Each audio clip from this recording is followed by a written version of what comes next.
This Week in Gaming! Welcome in, everybody. It is May 11th, 2026. Holy cow. Can you believe that we are closer to 2040 than we are to 2012? That's crazy. That's crazy. We're about halfway there. We're like in between the two. But this is going to be a very fun, jam-packed gaming news. Not super long, so we'll keep it quick. We'll get right into some wins and fails. We got stop stock, gone gamepads, bonus barbs, quick quality, and console costs.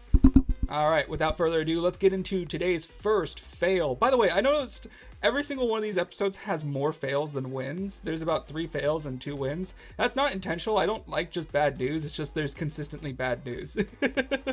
It's just easier to find fails and harder to find wins. Anyways, let's go into our first fail. GameStop stock falls. Unfortunately, GameStop is having a bit of an issue. We talked about this last week. They want to buy eBay. And so the purchase of eBay has been offered for $125 per share in a cash stock deal. This would amount to a 20% overpay for the current value of the stock, which is about, as you can see, $107 currently. The reaction of the market was mixed, with eBay climbing 5% while GameStop saw it sink 10%. There appears to be hesitancy on the possibility of this deal actually going through. After a combative interview between CEO Ryan Cohen and CNBC, the stock sank even further. And you don't have to leave that up to imagination, because lucky for you guys, oh my gosh, something just flew into my eye. I got like dust in my eye. Lucky for you guys, there's a video. Let's take a look at this.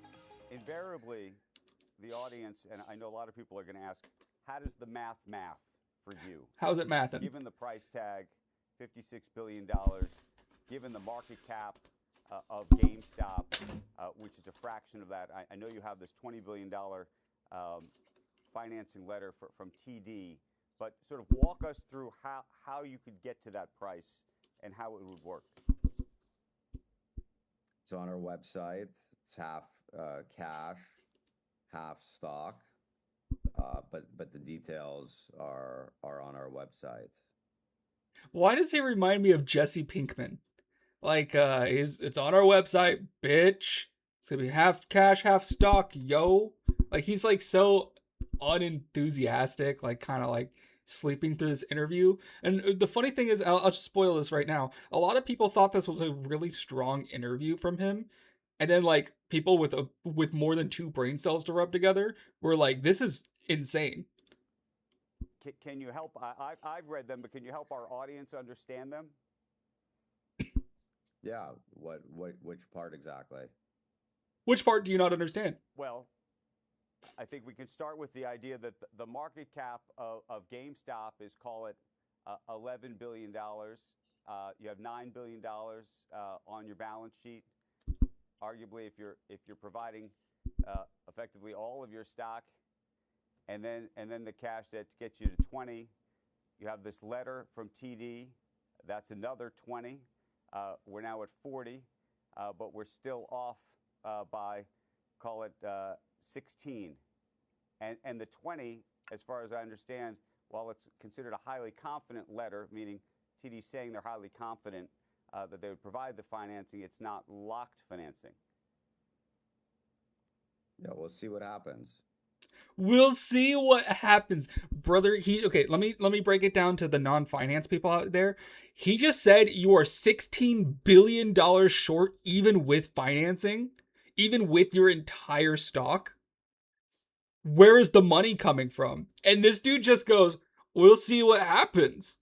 The fuck do you mean we'll see what happens? Could you imagine if you wanted to buy my car? It's $20,000 and you have $5,000 in cash. You have $5,000 in coupons, let's say, instead of like stock. Let's say you have like some sort of coupons that I'm willing to accept for whatever reason. And you have a $5,000 loan from the bank. You have $15,000. I still want $10,000 or $20,000. I'm asking where the other 5,000 is going to come from. The deal's this Monday. Well, today's Monday. The deal's tomorrow. and you're saying, we'll see what happens. The fuck do you mean we'll see? I want my money. The fuck? The guy, the interviewer is like dumbfounded by that. I hear you. I Do you? understand that. I'm just trying to understand where the rest of the money would come from. It's a big question. It's half cash, half stock. That doesn't. I hear you. I'm just saying that math doesn't get you to the price that you're offering. Zen, you fat fuck. Zen, What the you fuck? fat Right, fuck. that's a pretty So straightforward question. what do I you don't get it. think? What did I do? Like, where's the rest of the money coming from? Andrew laid it out pretty clearly. I don't understand your question. We're offering. How does he cash, not half stock, understand? And we have the ability to issue stock in order to get the deal done. But the full details Massively of the diluted. offer are on our website. But you're on In our term- air. We thought we'd get. So but This I is don't so understand your question. awkward. So Ryan, sorry, it's I was thinking about playing some music behind this just to like fill the dead air, but I'm kind of glad I didn't because like the awkwardness really seeps through when you just hear the dead air when they say, "Where's the money coming from?" and he says, "It's half cash, half stock," and then they're just sitting there like, uh, um, like they don't know how to respond because like that doesn't answer the question. It's like, okay, that's like. You don't have the money, though. You can't say I'm going to pay cash, but you don't have cash. Anyways, that's how the interview went. It was extremely embarrassing, and this led to a massive dip in GameStop stock. Let's see what they're trading at right now, actually. GameStop stock. Woo-wee! Good trading day for them. They're down 5% in one day. Woohoo! Oh my goodness. Yeah, it's brutal. You know, usually you can see there's a bit of a bump and it's gone. I personally think, and this is just my opinion, I strongly believe that they were doing some sort of like pumping of their stock. For whatever reason, they tried to pump their stock. It looks like they might have succeeded a little bit. Like they got like a small fractional boost, but it's down overall now. I think out of everything that's going to happen, purchasing and acquiring eBay is not one of them. That's just not going to happen. I mean, eBay is, oh my gosh, what is getting into my eye? eBay is significantly larger. They're not going to sell for a bunch of debt and no money, right? Like it's just crazy. Anyways, moving on. That's all we have for this. Let's go on to our first win of the day, which goes to the Steam controller selling out literally instantly. The Steam controller has joined the Steam Deck in the out of stock club. Luckily, unlike the deck, there appear to be more controllers on the way. In less than a day, the stock has all been sold out. But Valve claims we have knobs we can turn to get things to people faster. This is a massive success for the hardware after supply chains halted the production of both Steam Machine and Steam Deck. So this is kind of crazy that the Steam controller, which is by the way $100, has sold so well. Now on their website it just says reserve now. It says customers will be emailed about purchase availability in the order their reservations were made. So you can reserve a controller and you can buy one when stocks resume. Unfortunately, the Steam Deck still over here just says out of stock. It's not coming back until RAM doesn't cost $300,000. There's also I guess a Blue Sky. I guess Valve is on Blue Sky. Fucking lame. They made a post saying Steam controller ran out faster than we anticipated, and we hate that not everyone who wanted one was able to get it. We're working on getting more in stock, and we will have an update on expected timeline soon. So, they're working on it, and it seems like they're going to try to pump these babies out. This is another huge win for Valve hardware, especially considering so much of it has been paused due to the supply constraints. So this is one thing that they can actually sell and make a decent amount of money on, apparently. I like Valve hardware. I will say I'm a little bit skeptical on the Steam controller because I don't like these these touchpads. Apparently people like them on the Steam Deck. I never use them. I think they're ass. I think they're trash. I think they're worthless. I also have them on the Index controllers, and I think they're ass dog shit trash on those as well. Especially like, I don't know about you guys, but I get kind of like sweaty palms when I'm playing like an intense game. It's not good for these trackpads. If you have any amount of sweat or like moisture, even if you just like washed your hands recently and like you just touch and they're still kind of moist and you touch these thumb pads, it'll get stuck. Like it'll just like react weirdly. So that's kind of an issue for me at least. And they're also really sensitive, and like using them is like, remember using the Wii back in the day, how shaky your little cursor was? It was like, it's the same vibe. It's just like too sensitive and like also not sensitive at the same time. It's just not, it's not very good. Which is crazy because I would say like the Apple, like the iPhone touch screens are very good. And this is worse than that. So I don't know. I'm not a big fan. Maybe they figured it out. Maybe they've done something better with the design. I haven't tried one, but overall, I don't think I would like it. But the rest of the controller seems cool. Like, but am I gonna spend $100 just for some extra trackpads? I don't know. Anyways, moving on to a fail, going to more Barb layoffs. The newest update to Mind's Eye has released to an underwhelming response, and Build a Rocket Boy is doing another round of layoffs as a result. Around 180 employees will lose their jobs, bringing the total employed to around 80. So they're a fraction of the size that they used to be. I'm shocked, by the way, that they had so many people working on this game. Like, this is a game that I could have made alone. Like dead ass. I'm fully confident Mind's Eye is a game I could have made. Which is not a good thing. I'm saying that this is a very bad display of game development and utilization of resources. Because I think one person could shit out a really poor attempt at making a sci-fi open world RPG. Is this even really? I don't even think this is an RPG. It's just an open world game with like a linear story. Like, I could have done that in like 3 years and it would be just as shitty, but you know, I wouldn't have wasted, you know, over 180 people's jobs on it. And this is just their second round of layoffs. I have no idea how many people they had at their peak. Is that information? How many people worked on Mind's Eye? At its peak, over 800 people worked at Build a Rocket Boy on the game Mind's Eye. That's crazy. That's actually insane. They're down to 10% of their workforce now.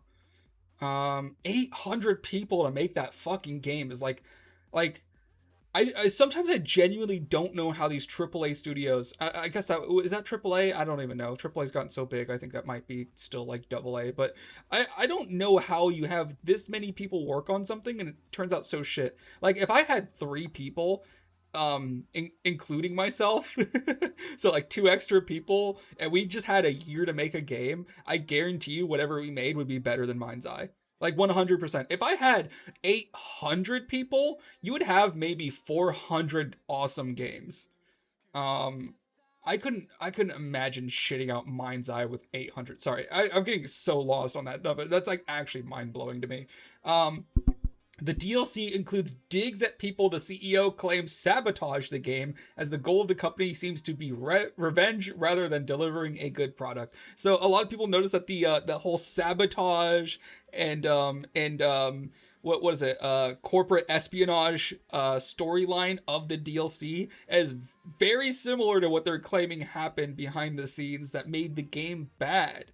And it's crazy that they think that it's someone else's fault and they won't take any credit for the failure of the game. And I think it's just straight up delusional.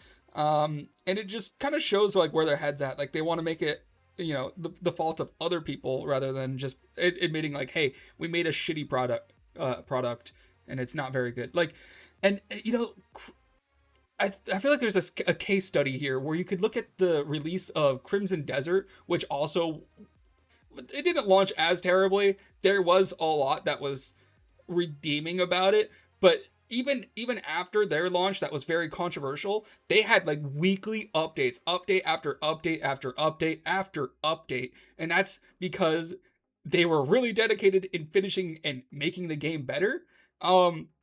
Mind's Eye, I mean, they have updates. It's just like I don't know where all their resources are going. They're so slow. They finally got a DLC out, and it's like underwhelming. And here you have the player count. So the new DLC came out. Well, let's just look up Mind's Eye DLC. Dude, no fucking way. Wait. It's a paid DLC?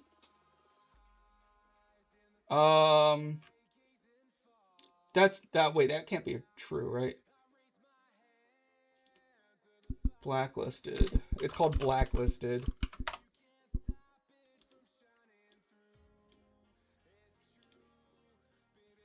This guy's pleasantly surprised. That's cool. This is the only thing I can find on the internet about it. Blacklist. Wait, so is it DLC or is it? It's not paid, is it? Okay. Here's Mind's Eye on Steam. The recent reviews are actually positive. That's good.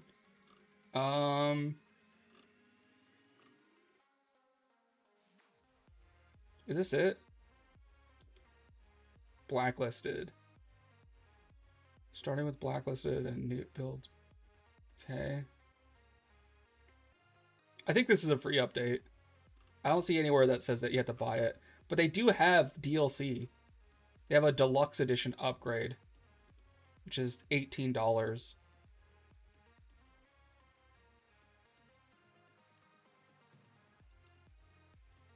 Yeah, that's stupid. Anyways, kind of a fail. I mean, you can see the player count.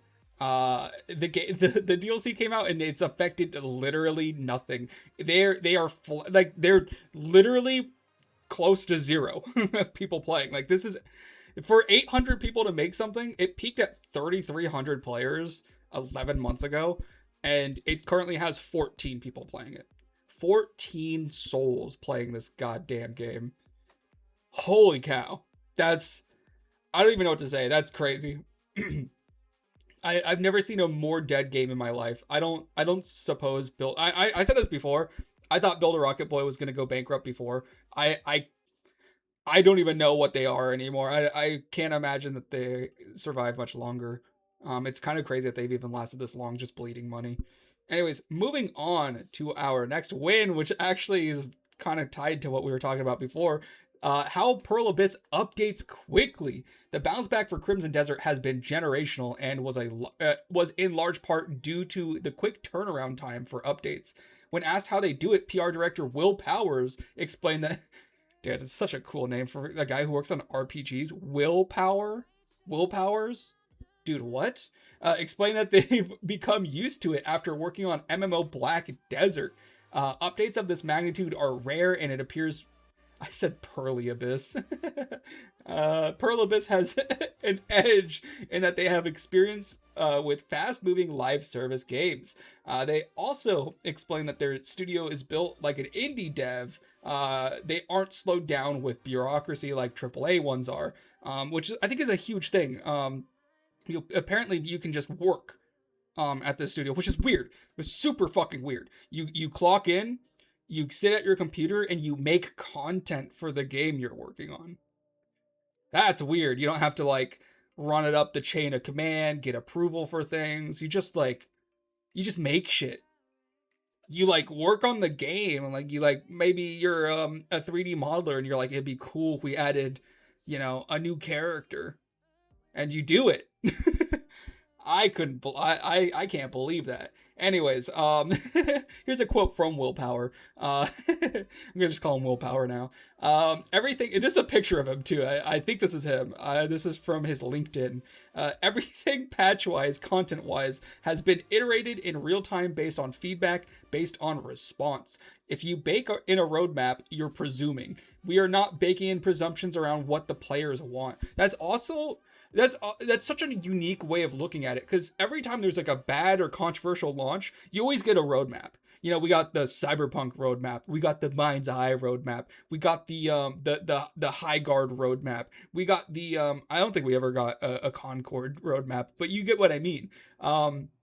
There's always the roadmap. It comes right after the game is shit, and they're like, "This is all the stuff we're gonna do." That's a bad sign when you see a roadmap. And I think it's really interesting that they don't do that. They're just like, okay, we're gonna play it by ear. We're gonna listen to what people want to see, and we're gonna add that. And that's really cool. But at the same time, you have to be careful with what people are asking for, because gamers are really good at finding problems with a product. They're really bad at finding solutions. You know what I mean? Like they get the vibe that something's off, but they don't know what would fix it. That's something that you can't really rely on. You can't say like, oh, like every gamer is going to say like, oh, Crimson Desert would be so much better if maybe it was online. Like make it like the MMO, make it a multiplayer. And I was like, dude, that's like you're asking for a completely different game. It's not even the same game. So they get that there's something missing that they want, but they have like weird asks, and you kind of have to ignore the asks and just focus on the problems that they're reporting. Anyways, moving on to our next fail, going to the Switch 2 price increase. Finally, the Switch 2 cannot delay the price increase any longer. This has been predicted by many due to the current hardware shortages and has finally become a reality worldwide. Switch 2 price increases will start by about will increase by about $50 US. I said that completely wrong. I tried to tried to salvage it, but it didn't roll back into the... Anyways, this increase will hit in September, so if you're planning on buying a console now, now is the time. Sorry, I chose such a shit background. I always try to choose dark backgrounds, but you can see like these like light icons on the Switch in the background are like really fucking with the text. It is worth noting that the increase is actually lower than the ones for the PlayStation and Xbox. Perhaps it's because the price was already inflated to account for the potential tariffs. So the Switch 2 was already way more expensive than it was supposed to be. So it was a lot easier for them to sit on that price for longer. But now they just can't do it anymore. They have to increase the price, it seems. I don't know. It's hard to tell if they're just being greedy or if they actually do need to increase the price.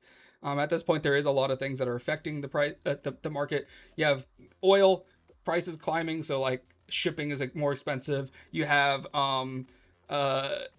shortages of electronics, which is causing a lot of increased hardware costs. And then you also have tariffs. That's another thing that's like causing issues, but the tariffs are gone now. So in fact, some people are actually suing Nintendo trying to get tariff refunds because they received a bunch of money that consumers had to pay extra for. So that's kind of fucked up. Overall, I would give this like a 6 out of 10 greed level. I mean, it is Nintendo. Like at this point, I kind of expect them to be greedy, but it's not as greedy as it could have been. I guess that's the silver lining. They could have made it $600. Right here we have the table of all the prices and all the countries that are being affected. In USA, it's going up from $450 to $500. In Canada, it's going from $630 to $680. In Japan, it's going from about $500 to $600. Actually, well, what's the... so I'm so used to 1,000 yen being like $10. But yen to USD, let's see. So 50,000 yen is about 318 US dollars. Wow. Wait, so it's actually cheaper in Japan. So it's going, oh my gosh, wait. Yeah, okay. Yeah, no, that's right. So it's going from 50,000 to 60,000, which is about $381 USD. It's actually way cheaper to buy Switch 2 in Japan. They might be region locked though, so I wouldn't recommend going to Japan and buying one. And then Europe actually is getting the worst deal out of everybody. They're only increasing by $30, but it's going from 470 euros to 500 euros. And if you know anything about conversion rates, the euro is more expensive. It does have a higher value than USD, and they're both equal in price. So let's just check real quick. So here's my yen to USD conversion. We have $60,381. Let's just see what a euro is. Where is it? Is this it? What the fuck? Okay. Didn't even change it. Euro to USD. Alright, so let's just do 500 because that's what it is. So the euro cost is actually about $589. So you guys are paying almost 100 extra US dollars than we are. That's crazy. I don't see why, because I don't think Europe is tariffing Japan at all. I have no idea why it's so much cheaper in America. I'm curious about Canada though. What is the conversion rate from 680 Canadian dollars? Yeah, almost exactly $500. It's basically the same price in Canada as it is in the US. That's interesting. Japan has the cheapest. Europe has the most expensive. EU is subsidizing our tariffs. Wait. Are they? Wait, no, that doesn't make any sense. How are they subsidizing? But yeah, they are paying more, which sucks for Mo and Clarence, I suppose, but cool for us. I don't think anybody here in this stream, though, is going to be they. But I don't think anybody... They pay more for use to pay less. It's a joke. Brother, jokes are supposed to be funny. I'm sorry, no, I'm kidding. I'm just messing with you for us.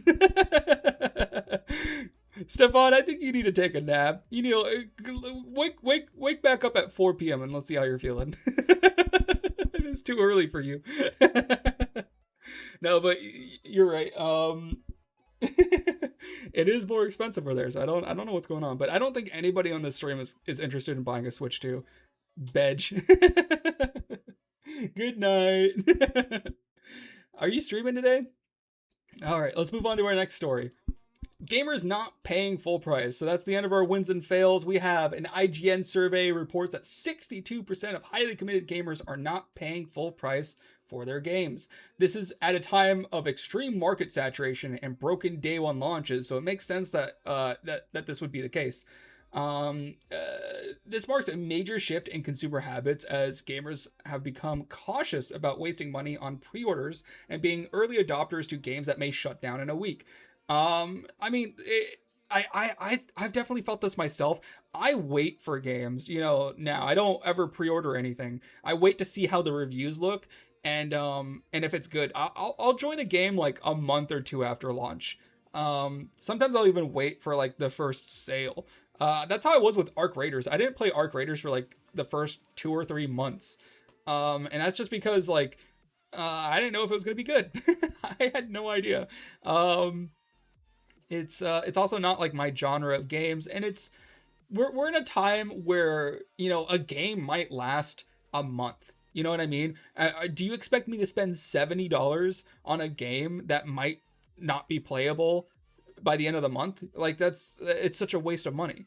I used to buy like every game I had a vague interest in. Now I buy like one game a year. Same. Well, I buy quite a few games a year. I buy like one AAA game a year, but I buy maybe 20 indie games. Like there's a lot of indie games I buy. I just bought Gambling with Friends for $5. I actually bought it 3 times. I bought 2 extra copies for Mo and Clarence, and they have not played with me, which is crazy. Anyways, I have an image here of Forza Horizon, which is coming out for $70. You can pre-purchase the deluxe edition for $100, or you can pre-purchase the Forza Horizon 6 Premium Edition for $120. And it's like, dude, are we so for real? I just like, who has time or money for this anymore? It's just a weird industry to be in right now. And it's also generationally different. So we have generations and we have who pay full price. So 42% of Gen Z pay full price, 38% of millennials pay full price, and 20% of Gen X pay full price. Don't ask me what the boomers do. I think they're rigging elections and destroying the country right now, and hoarding all the wealth. But for the rest of the generations that are playing video games, it seems like the older you get, the less likely you are to pay full price for a game. And I imagine a lot of these Gen Z kids are just playing fucking Call of Duty or whatever. But it's interesting. I wonder what the correlation is there. Is it like maybe I used to play this game back when I was a kid, and I want to play it again. Like they're playing like old games maybe. Like I think it was last week or the week before, I bought Risen for like $5 to play that on stream. It was a game I played years ago. I wonder if that's just like a sign of getting older, is like being less interested in buying a full priced $70 game. I have no idea. I am an elder Gen Z. I'm like on the cusp of being a millennial. So I'm kind of like, I don't know. I kind of see both sides. Anyways, I know Sir Stefan is like $80 or 80. He's like 80 years old. So boomers are busy scalping Pokemon cards. I don't think boomers are doing that. Our local elder, Keck W. Yeah, Stefan's the elder. Well, actually, I guess I'm the elder of your generation because we're both Gen Z. Stefan is the elder of the millennials. That millennial guy over there.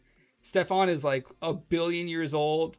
The lore for Stefan is crazy. He's 120 years old. He was an ex-Green Beret, and Delta Force operative. He did both. Stefan is like Yoda. Yeah, he is. He is also lightsaber trained. And he's also 500 pounds of pure muscle, which is crazy. Yeah, you would not believe what he looks like IRL. Dude looks like Arnold Schwarzenegger. I went to Safeway and they were restocking the Pokemon vending machine, and there were like a line of 25 people that all look like 50 plus in age. That's crazy. The people I've seen are like in their 30s. That is crazy that there is like 50 plus year olds doing that. I'm really, really hoping that if we have a recession, that these people get wiped out. Maybe scalpers don't age well. That's probably it. I want the worst for these scalpers. I really do. I want them to be like financially bankrupted. I think they all deserve it. They like, fuck them. Honestly, fuck them. They've ruined an entire space, an entire hobby. They do not have a fucking job. My hope is that like something massive changes. Either we get a massive stock bump, like Nintendo's been talking about opening a factory in America to produce trading cards here at a larger scale to meet demand, or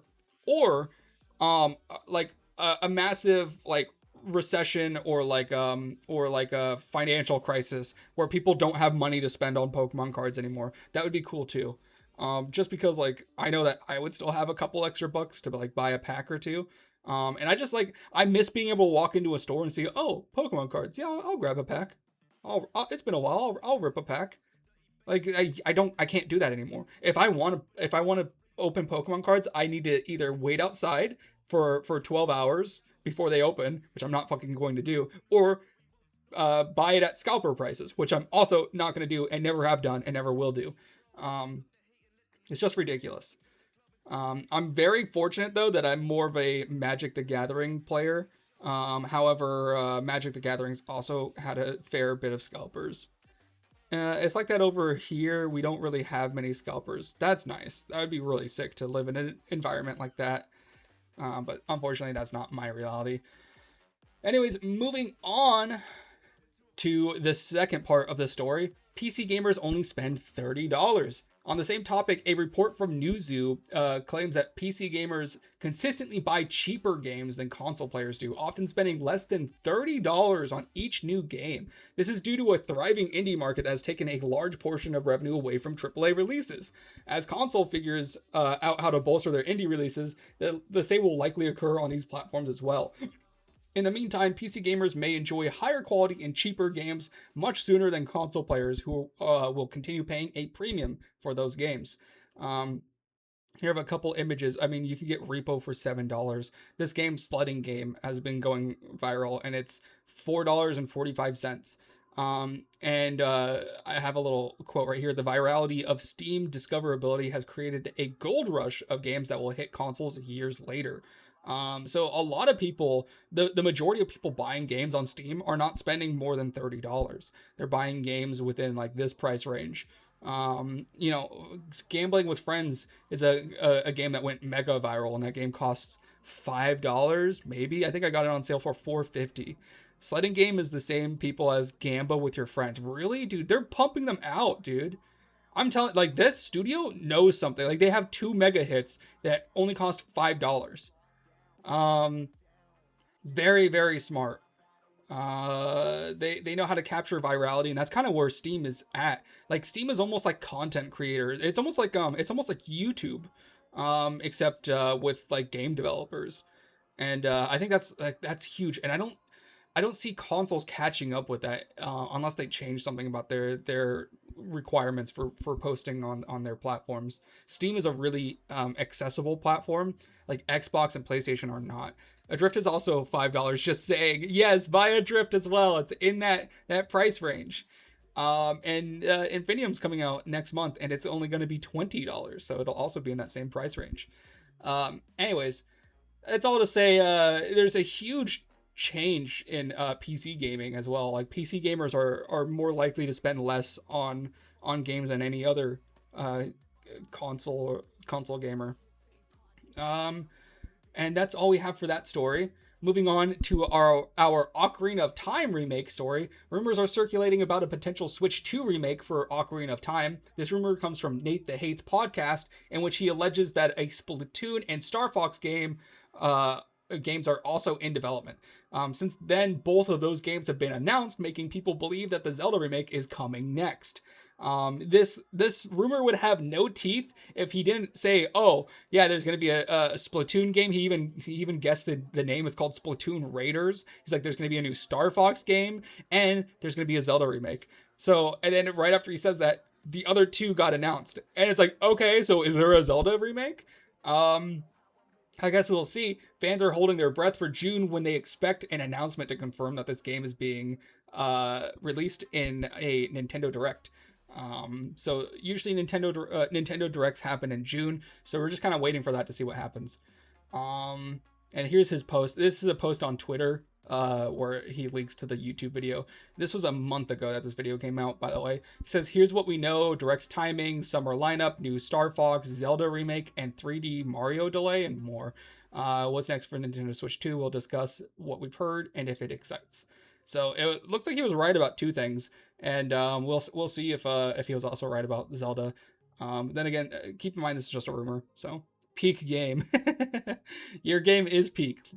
Let's move on to our next story. Mod puts Morrowind in Fallout Pip-Boy. Insane Fallout 4 modder RPG King 117 created a mod that allows players to play the Elder Scrolls 3 Morrowind on the in-game Pip-Boy and terminals. Oh, you're talking about Zelda? Dude, Zelda Ocarina of Time is amazing. It's like one of my favorite games. This allows players to play both games in what the creator calls Bethception. It will take a powerful PC to run both games at the same time, and it's not the easiest to play on a tiny screen, but it's hilarious to see someone pour their time into something like this nonetheless. Luckily, you don't have to, guess. You don't have to imagine what this looks like, because we actually have a video.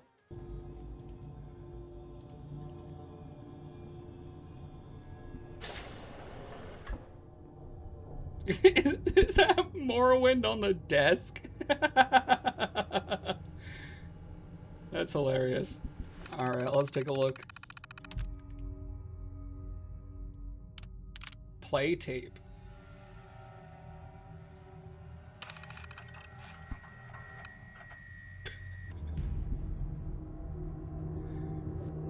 Oh my goodness.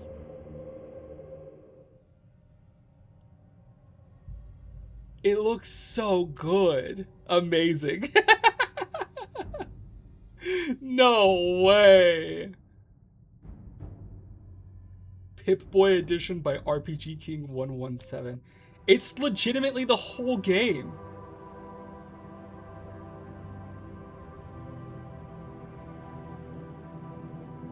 And it's even in like the green like holographic style of the terminals. That's so much effort.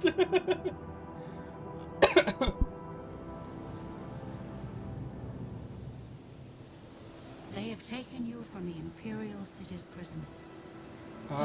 That's so much effort for a bit. I can't wait for them to mod Fallout into the new Elder Scrolls so I can play more with. Fear not, for I am watchful. You have been chosen.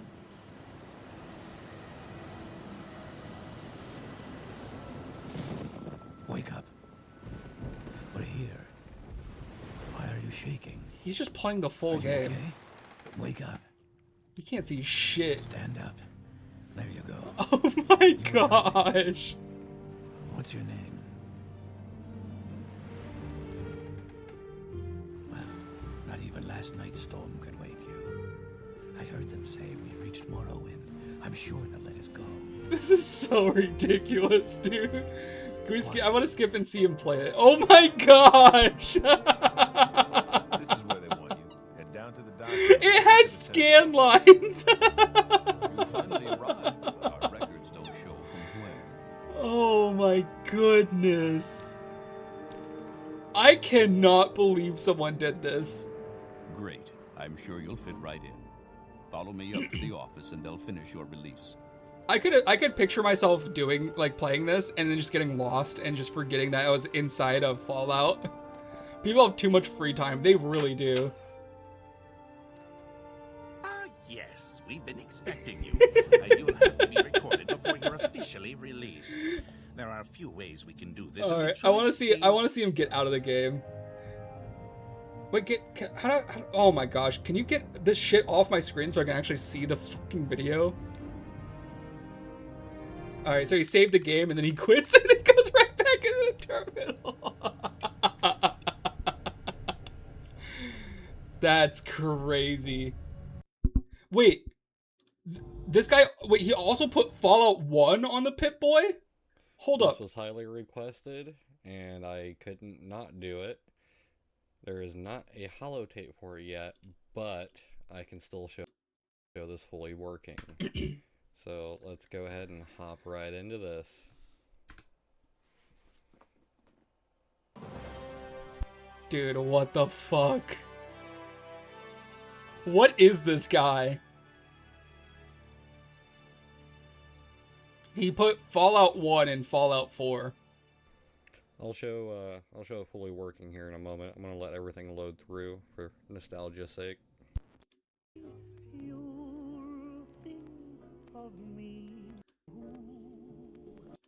Purification system is given up. And frankly, I think you're the only hope we have. This is ridiculous. He's got the full But yeah, as you can see, it is completely playable. Alright, so I'm gonna go ahead and end the video here. Thank you. That's crazy. That's insane.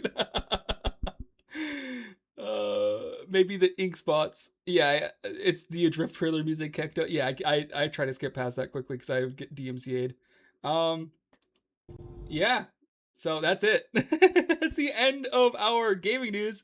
What a way to end it. For our community time, we don't really have anything to share because no one had anything that they were working on that they wanted to share.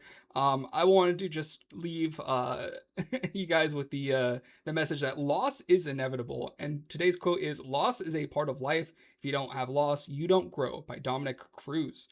And, I think most of us have experienced loss. Kieran more than most, where he's lost his projects several times. You'll have moments like that where you're going to lose, hopefully maybe only a few hours of work, but something will get corrupted and you'll have to revert everything. It happens, especially in game development. But it happens in music creation. It happens in, sometimes you'll make a song and you'll just realize, oh, it's so much better in a different key. So you change it. That's the way of life. If I lose this project, I'm gonna start a war. Classic British people. Classic Brit. So yeah, I was something I was thinking about. I mean, we have a lot of examples this week of people not handling loss well, like Mind's Eye developer Build a Rocket Boy not handling loss well at all. We have people like there's another story that I'm thinking of. What else do we have this week? Oh, the GameStop CEO just like completely in denial. I don't know if that fits into the same sort of idea, but that's just what's been on my mind is like sometimes you're gonna lose, and game development can be very intoxicating when you're constantly hitting wins and you're getting a lot of progress done, and then you hit a wall. Everyone will hit a wall at some point, and you just have to accept that and power through it. Determination is what gets these projects done, and that's what builds character, and that's what gets you to a better place. So just wanted to say that, and that's it. So I hope everybody had a good viewing experience. I don't hit walls, they hit me. that's what I want to make a DV joke, but it's not that funny. Be like, oh, I ran into a wall kind of thing. Anyways, let's move on. Let's end it here. Everyone say goodbye to YouTube. Goodbye, YouTube. Bye. Even though we're technically live on YouTube and I'm going to stay live after this, but say goodbye to the YouTube VOD viewers. All 10 of you guys. Goodbye, YouTube. Goodbye. Goodbye. Goodbye. I'm just waiting for Kieran to say something mean that I have to censor. Goodbye, YouTube. Goodbye. They smell. All right. Goodbye, YouTube.